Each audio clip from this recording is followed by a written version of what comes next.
اللہ رب العالمین نے قرآن مجید کے اندر فرمایا ان اللہ لا یغفر ان یشرک بہ ویغفر ما دون ذلک لمن یشاء۔ اللہ رب العالمین ہر گناہ کی معافی دے سکتے ہیں اور معاف کر سکتے ہیں، لیکن شرک اتنا بڑا گناہ ہے، اللہ رب العالمین فرماتے ہیں شرک کی معافی نہیں۔ شرک کیا ہے؟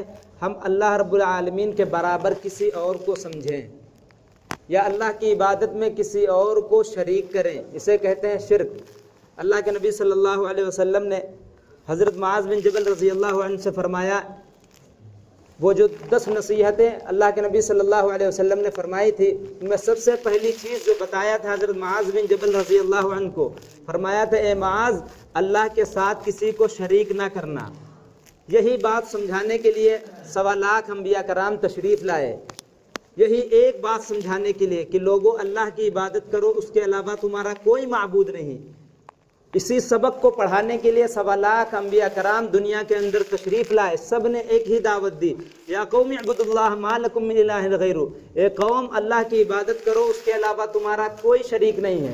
حضرت معاذ بن جبل رضی اللہ عنہ سے اللہ کے نبی صلی اللہ علیہ وسلم نے فرمایا اے معاذ اللہ کے ساتھ کسی کو شریک نہ سمجھنا، اللہ کے ساتھ کسی کو شریک نہ کرنا، چاہے تمہیں جلا دیا جائے یا تمہیں پھانسی پہ چڑھا دیا جائے، یا تمہیں جلا دیا جائے، تمہیں مار ڈالا جائے، لیکن اللہ کے ساتھ کسی کو شریک نہ کرنا، اللہ کے علاوہ کسی کو اپنا معبود نہ سمجھنا۔ اللہ رب العالمین نے اللہ کے نبی صلی اللہ علیہ وسلم کو جب دنیا کے اندر بھیجا، تب تمام لوگ اللہ کو چھوڑ کر غیروں کی عبادت کرتے تھے۔ کعبے کے اندر 360 بت رکھے ہوئے تھے، وہ یہ کہتے تھے یہ بت جو ہمارے 360 رکھے ہوئے ہیں یہ سب کام کرتے ہیں، پانی یہ برساتے ہیں، کھیت سے غلہ یہ اگاتے ہیں۔ اللہ کے نبی صلی اللہ علیہ وسلم جب دنیا کے اندر تشریف لائے، آپ نے بتایا یا قوم اعبدوا اللہ ما لکم من الہ غیرہ، اے قوم اللہ کی عبادت کرو، اس کے علاوہ کوئی تمہارا شریک نہیں ہے۔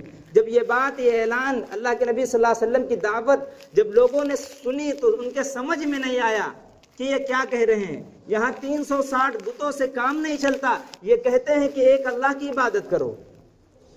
یہاں 360 بت رکھے ہوئے ہیں، کوئی پانی برساتا ہے، کوئی کھیتی سے غلہ اگاتا ہے، کوئی بیماری دیتا ہے، کوئی شفا دیتا ہے۔ یہ رسول اکرم صلی اللہ علیہ وسلم جو آئے ہیں کہتے ایک اللہ کی عبادت کرو، ان کی بات یہ سمجھ میں نہیں آتی تھی۔ آج بھی ہم سے لوگ کہتے ہیں کہ اللہ کے علاوہ کوئی اور بھی تمہارا معبود ہے، اللہ کے علاوہ تم کسی اور کی عبادت کرنے لگو تمہارے کام بن جائیں گے۔ کام بنے یا نہ بنے، لیکن ہمارا عقیدہ درست ہونا چاہیے۔ ہمارا یہ عقیدہ ہو کہ اللہ کے علاوہ کوئی معبود نہیں، اللہ ایک ہیں، پوری دنیا کے مالک ہیں۔ وہ جب جس کو چاہتے ہیں حکومت دیتے ہیں، جب جس کو چاہتے ہیں بیماری دیتے ہیں، جب جس کو چاہتے ہیں شفا دیتے ہیں۔ یہ ہمارا عقیدہ درست ہونا چاہیے۔ اس عقیدے کو درست کرنے کے لیے اس کے لیے محنت لگے گی، اللہ کے نبی صلی اللہ علیہ وسلم کی تعلیم پر عمل کرنا ہوگا۔ اللہ کے نبی صلی اللہ علیہ وسلم جو قرآن پاک امت کے لیے چھوڑ کر گئے ہیں، ہمیں اسے پڑھنا پڑے گا، اس کے مطابق ہمیں زندگی گزارنی پڑے گی۔ اللہ کے نبی صلی اللہ علیہ وسلم ہمیں قرآن دے کر گئے، احادیث دے کر گئے، سب کچھ قرآن میں لکھا ہوا ہے۔ ہمیں چاہیے کہ قرآن پڑھیں۔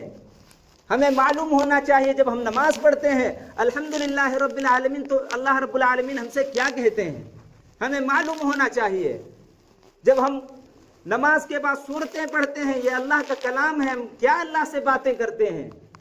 اسی لیے آج ہمیں عبادتوں میں مزہ نہیں آتا، دل نہیں لگتا ہم کو عبادت کرنے میں، اس لیے ہمیں پتہ ہی نہیں ہم کیا پڑھ رہے ہیں۔ جب ہمیں پتہ ہوگا الحمدللہ رب العالمین، جب ہم پڑھیں گے ہمیں معلوم ہوگا ہم اللہ رب العالمین کی پاکی بیان کرتے ہیں، اللہ کی قسم عبادتوں میں مزہ آئے گا، اللہ کی قسم عبادتوں میں دل لگے گا۔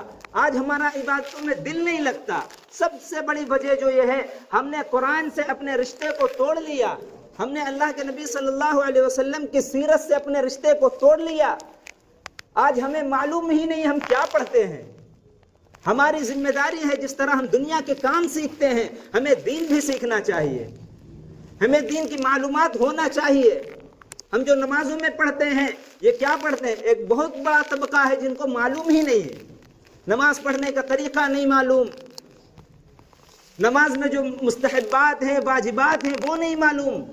بہت بڑا طبقہ ہے جنہیں آج نماز جنازہ کا طریقہ نہیں معلوم.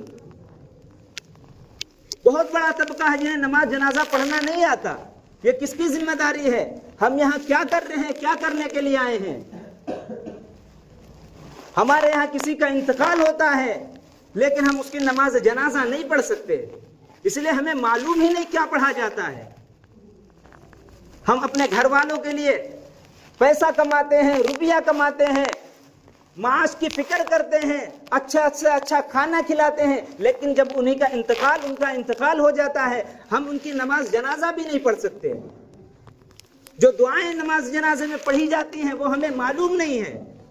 حالانکہ ہونا تو یہ چاہیے تھا، اگر ہمارے یہاں کسی کا انتقال ہوا ہم خود نماز جنازہ پڑھاتے.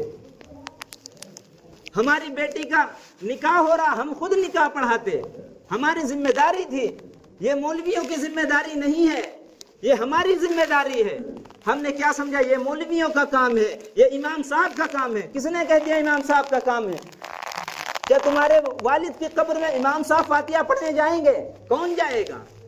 ہماری ذمہ داری، ہمارے والد صاحب کا انتقال ہوا ہم جائیں قبر پر فاتحہ پڑھنے کے لیے، ہم ان کے لیے دعائیں مغفرت کریں، ہم ان کے لیے دعا کریں. لیکن یہ سب چیزیں ہمیں سیکھنی پڑے گی، یہ سب چیزیں ہمیں سیکھنی پڑیں. لیکن آج ہم دین کو ایک دم پیچھے چھوڑ چکے ہیں، دنیا کو آگے کر چکے ہیں. آج ہمارے دلوں کے اندر دنیا کی محبت آ گئی. دنیا کی محبت آج ہمارے دلوں کے اندر ہے. دین کی محبت ہمارے دلوں سے نکل گئی، اللہ کی محبت ہمارے دلوں سے نکل گئی، قرآن کی محبت ہمارے دلوں سے نکل گئی، سنت کی محبت ہمارے دلوں سے نکل گئی. آج ہم نے وہ دین رسول اکرم صلی اللہ علیہ وسلم کا جو دین قربانیوں سے ہم تک پہنچا تھا، اللہ کے نبی صلی اللہ علیہ وسلم نے قربانی دی تھی، صحابہ نے قربانی دی تھی، اپنی جانوں کو لٹایا تھا، اللہ کے راستے میں اپنی جانوں کو نچھاور کیا تھا، گھر بار چھوڑے تھے. وہ دین آج ہم نے رسول اکرم صلی اللہ علیہ وسلم پر کہ نعوذ باللہ منہ پر مارنے کا فیصلہ کر لیا. آج ہمیں اسلام کے بارے میں، دین کے بارے میں ہمیں کچھ معلوم ہی نہیں. ہمیں نماز پڑھنے کا طریقہ نہیں آتا، نماز جنازہ پڑھنے کا طریقہ نہیں آتا، اللہ کے سامنے عبادت کرنے کا طریقہ نہیں آتا، دعائیں مانگنے کا طریقہ نہیں آتا. ہم دعا مانگنے جب بیٹھتے ہیں بس جلدی شروع کر دیتے ہیں، اللہ ہمیں یہ دے، ہمیں دے، ہمیں یہ دے دے، ہمیں وہ دے. ایسے دعائیں مانگی جاتی ہیں. ہم 50 سال تک دعائیں کرتے رہے، اللہ کی قسم دعائیں قبول نہیں ہوگی. اللہ کے نبی صلی اللہ علیہ وسلم نے کیا طریقہ بتایا ہے؟ سب سے پہلے اللہ کی تعریف بیان کرو، رسول اکرم صلی اللہ علیہ وسلم کے نام پر درود بھیجو، درود پاک پڑھو، پھر اللہ سے اپنی دعاؤں کو مانگو. دیکھو اللہ کیسے قبول کرتا ہے. آج ہمیں دعائیں مانگنے کا طریقہ بھی نہیں پتا، نماز جنازہ کا طریقہ نہیں پتا، دین کے بارے میں ہمیں معلومات نہیں. ہم نے سمجھا عربی سیکھنا یہ مولویوں کا کام ہے. ہم نے انگریزی سیکھی، ہم نے دنیا کے اندر بڑی مہارت حاصل کی، لیکن عربی نہیں سیکھی. اگر ہم عربی سیکھ لیتے اللہ کی قسم ہم جنت کے مستحق ہو جاتے ہیں. اللہ کی قسم اگر ہم عربی سیکھ لیتے، ہم قرآن ہم یہ جو نمازیں پڑھتے ہیں یہ نمازیں ہماری درست ہو جاتی. جو نماز میں پڑھا جاتا ہے ہم جو پڑھتے ہیں ہمیں نہیں معلوم کیا پڑھتے ہیں. کبھی توفیق بھی نہیں ہو کسی مولوی صاحب کے پاس چلے جائیں اور اپنی دعائیں سنائیں، اپنے جو نماز میں پڑھتے ہیں یہ سورتیں سنائیں. 80% لوگ نماز میں جو سورتیں پڑھتے ہیں غلط پڑھتے ہیں، غلط پڑھتے. جب سورتیں غلط پڑھو گے تو نماز کہاں سے قبول ہوگی؟ پورے ایک ہفتے کے بعد 2 رکعت نماز پڑھنے کے لیے آئے ہیں، وہ بھی الٹا سیدھا پڑھ کے چلے جائیں گے. کیا سمجھ لیا تم نے دین کا؟ یہ دین کوئی مذاق ہے؟ یہ شریعت کوئی مذاق ہے؟ یہ اللہ کے نبی صلی اللہ علیہ وسلم کی قرآن کوئی مذاق ہے؟ ہم نے قرآن کو مردوں کے سامنے پڑھنے کی کتاب سمجھ لیا. زیادہ سے زیادہ کیا سمجھ بیٹھے کہ یہ ثواب کی کتاب ہے، اس کو پڑھو گے ثواب ملے گا. کس نے کہا یہ ثواب کی کتاب ہے؟ یہ ثواب کی کتاب نہیں ہے. اللہ کی قسم پڑھو گے ثواب ملے گا، لیکن یہ ثواب کی کتاب نہیں ہے، یہ زندگی گزارنے کے لیے کتاب ہے. دنیا کے اندر اتنی قومیں رہتی ہیں، کسی قوم کے پاس آسمانی کوئی کتاب نہیں، زندگی گزارنے کا کوئی طریقہ موجود نہیں.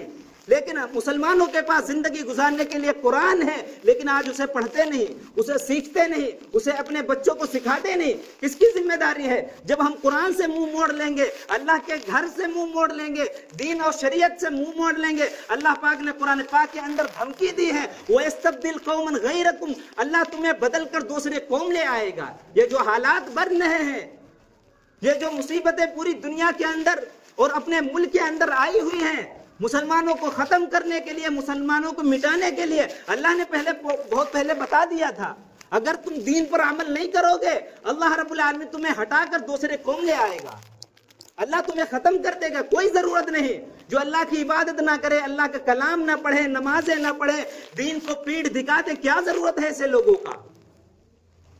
تم نے پڑھا ہوتا قرآن پاک میں، قوم سمود کو اللہ نے کس لیے ہلاک کر دیا، قوم عاد کو اللہ نے کس لیے ہلاک کر دیا، قوم لوط کو اللہ نے کس لیے ہلاک کر دیا؟ جب وہ دین سے دور ہوتے چلے گئے، سنت شریعت کا مذاق اڑا دیا، اللہ کے جو ان کے اندر نبی آتے تھے ان کو قتل کرتے تھے، ان کا مذاق اڑاتے تھے، اللہ نے قومیں بدل دی۔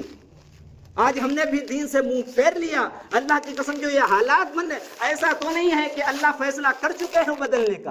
اس سے پہلے ہم قوم یونس کی طرح ہم اللہ سے توبہ کریں، اپنے گناہوں پر استغفار کریں اور اللہ کے گھر سے اپنے تعلق کو مضبوط کریں، سنت اور شریعت سے اپنے تعلق کو مضبوط کریں، اللہ کے نبی صلی اللہ علیہ وسلم کے طریقے کے مطابق زندگی گزارے اور مسجدوں سے اپنے رشتوں کو مضبوط کریں۔ اللہ رب العالمین ہم سب کو اہل سنت